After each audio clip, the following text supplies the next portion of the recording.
হে everyone, তোমাদের প্রত্যেক কম্পিটিশনের চ্যানেলে স্বাগত। তো আজ থেকে যে ভ্লগগুলো আসবে সেই ভ্লগগুলো বাংলাতে হবে। ব্যাপারটা এটা নয় যে আমি হিন্দি একেবারে বলতে পারছি না, আমি ভাঙাচোরা হিন্দি তো বলে ফেলি, বাট প্রবলেমটা তখন ক্রিয়েট হয় যখন আমি আমার কথাগুলো প্রপারলি তোমাদের কাছে এক্সপ্রেস করতে পারি না। তো এখন থেকে পুরো ভ্লগগুলো বেঙ্গলিতেই হবে, ওকে? তো আশা করি তোমরা প্রত্যেকে ভালো আছো।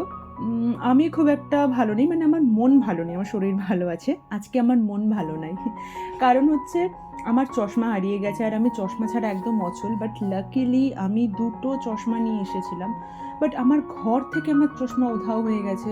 আমার খুব খারাপ লাগছে, আর যেই চশমাটা রয়েছে এটা খুব ফ্লিমজি, তো আমার খুব সাবধানে রাখতে হবে। তো আমরা ফার্স্ট গিয়েছিলাম গোবর্ধন মন্দিরে। এই গোবর্ধন মন্দির সেখানেই অবস্থিত যেখানে ভগবান শ্রীকৃষ্ণ তার কেনো আঙুল দিয়ে গোবর্ধন পর্বত তুলেছিলেন। যদিও গোবর্ধন পর্বতটাকে দেখতে হলে 21 কিলোমিটার পরিক্রমা করতে হয়, কিন্তু এটা যেহেতু আমার সেকেন্ড টাইম ভিজিট বৃন্দাবনে, তাই আগের বার আমি এসে পরিক্রমা করেছিলাম, এইবার আর করিনি। তার পরিবর্তে আমি গোবর্ধন মন্দিরটা দর্শন করছি। তো এখানে একটা শিবলিঙ্গ প্রতিষ্ঠা আছে মন্দিরের সামনেই। তো সেইখানে আমি শিবলিঙ্গে চড়ানোর জন্য আমি ফুল, দুধ এগুলো সব নিয়ে যাচ্ছিলাম।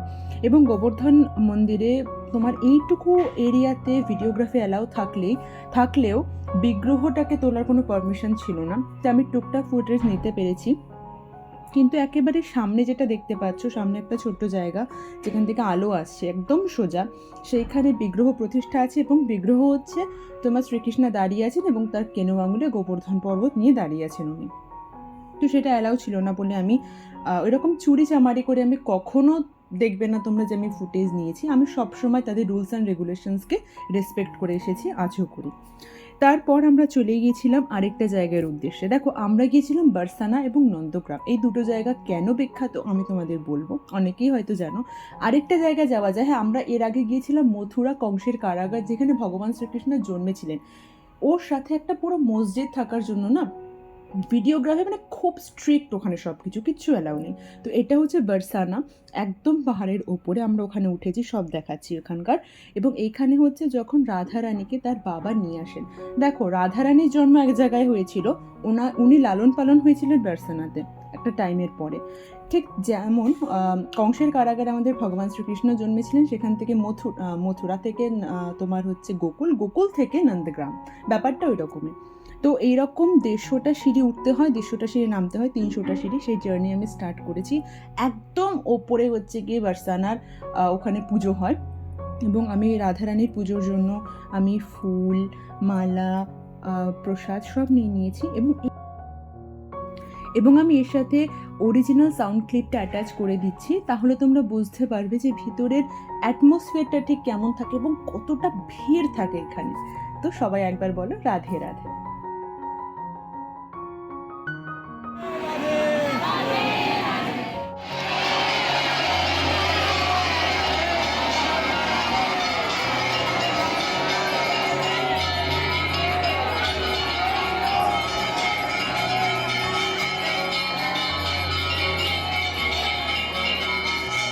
তো ঠিক যেমন তোমরা দেখতে পাচ্ছ, এখানে রাধারানীর আরতি শুরু হয়েছে এবং বারসানাটা সব সময় রাধারানীর জন্মদিনের মতো সাজানো থাকে, সব সময় বেলুন ফুল দিয়ে সাজানো থাকে। আমি আগেরবারও যখন এসেছিলাম আমি একই রকম দৃশ্য দেখেছি, এইবারও সেম।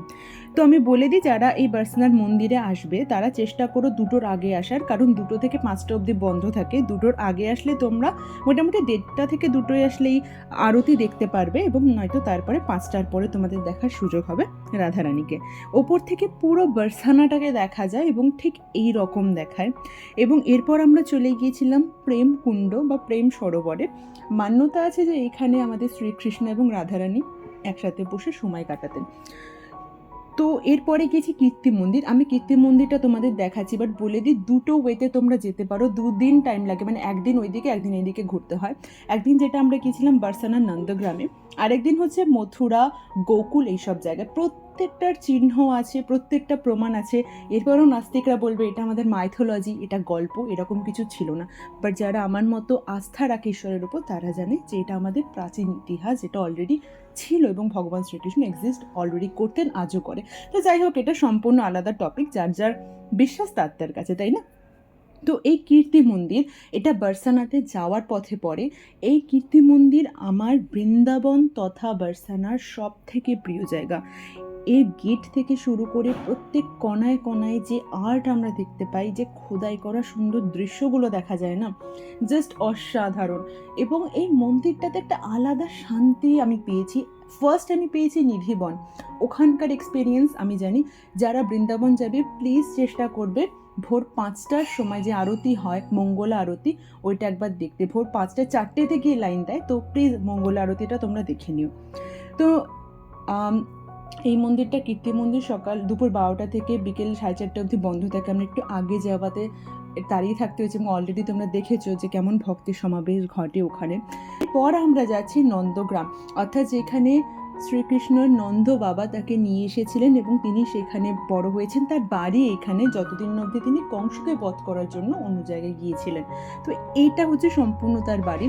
আমি তোমাদের একটা জিনিস সাজেস্ট করব, যারা নন্দগ্রামে যাবে তারা চেষ্টা করো বাইরে থেকে ঈশ্বর দর্শন করা যায়, দর্শন করে এসো। ভেতরে গিয়ে বসিয়ে ওরা জাস্ট 5-10 মিনিট তোমাদের থেকে আমাদের থেকে চাঁদা তোলে, যে গো সেবার জন্য 500 টাকা, এই সেবার জন্য 1000 টাকা। ভেতরে কিচ্ছু নেই, কোনো কথা বলবে না, জাস্ট এগুলো ওরা বলে। বাইরে থেকে দর্শন করবে, রাধে রাধে বলবে, চলে আসবে। এই যে জায়গাটা দেখতে পাচ্ছ, দোতলার পুরো ফাঁকা যে টেরেসটা দেখতে পাচ্ছ, তুমি গুগলে গিয়ে বা ইউটিউবে গিয়ে সার্চ করো যে বার্সানা বা বৃন্দাবনের হোলি, যেই জায়গায় হোলিটা খেলছে দেখাবে না, এটা হচ্ছে সেই জায়গা। এখানে বার্সানা এবং নন্দগ্রামের মানুষেরাই খেলে, বাইরে আমাদের মতো ভিজিটার্সদের অ্যালাউ হয় না, তারা ওপর থেকে দাঁড়িয়ে দেখতে পারে ঠিকই, ঠিক আছে। তো এখানে ওনারা এই দুটো গ্রামের জায়গার মানুষই খেলে এখনও। দারুণ দৃশ্য, আমরা যদিও দেখতে পাইনি, আমরা হোলির পরে গিয়েছি। এবং ফিরে আসার পথে আমি এই জায়গাটুকু শ্যুট করেছিলাম, কারণ বীরজারা যারা দেখেছে, একটা গান আছে না, ধরতি সুনহেরি আম্বার নীলা এসা দেশে মেরা, পুরো আমার ওই ফিলটা আসছিল। অপূর্ব অপূর্ব দৃশ্য ছিল। গ্রামের জায়গায় ঢুকলে না এই ধরনের দৃশ্য দেখা যায়। এ কটা বাজে কেউ গেস করতে পারবে? এখন বাজে প্রায় 7টা।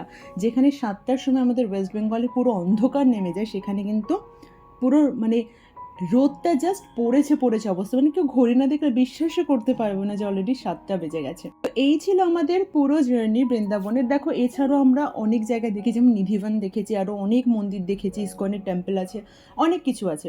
বাট যেটা আমি সবসময় বলি যে একটা ভিডিওতে কভার করা পসিবল হয় না, ম্যাক্সিমাম জায়গায় ভিডিওগ্রাফি করতে দেয় না, তো সব কিছু দেখানো পসিবল হয় না। তো যাই হোক, এই ছিল আজকের ভিডিও। যদি ভালো লাগে প্লিজ একটা লাইক করে দিও, কমেন্টে জানিও কেমন লেগেছে। যদি নতুন আমাদের চ্যানেলে হয়ে থাকো, সাবস্ক্রাইব করে ফ্যামিলির সঙ্গে জুড়ে যেও। তাহলে চলো, আরেকবার দেখা হচ্ছে অন্য একটা ভিডিওতে। সাবস্ক্রাইব করে দিও আপডেট থাকার জন্য, আমি পরপর সব ভিডিও তোমাদের সামনে শেয়ার করব তোমাদের সঙ্গে। তাহলে আরেকটা ভিডিওতে দেখা হচ্ছে, ততক্ষণের জন্য সুস্থ থেকো, ভালো থেকো, আর প্রেম সহকারে বলো রাধে রাধে।